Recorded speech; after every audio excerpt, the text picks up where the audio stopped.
ওটা মাপিয়ে নাও। কেদারের মন্দিরে আমরা আরতি শুরু হবে।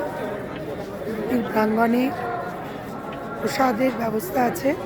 এই যে আমরাও নিয়েছি প্রসাদ, ঠেকিয়ে প্রসাদটা ঠেকিয়ে দিয়ে দেয়।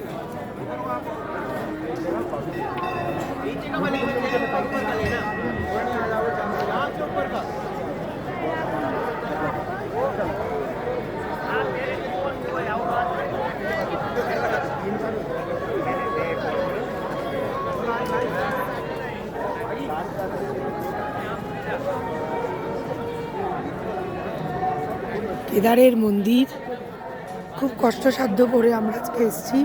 প্রচণ্ড ঠান্ডা, এই যে বুঝতেই পারছেন প্রচণ্ড ঠান্ডায় জ্যাকেট পরে আছি। এই পেছনটা থেকেই এসছিল।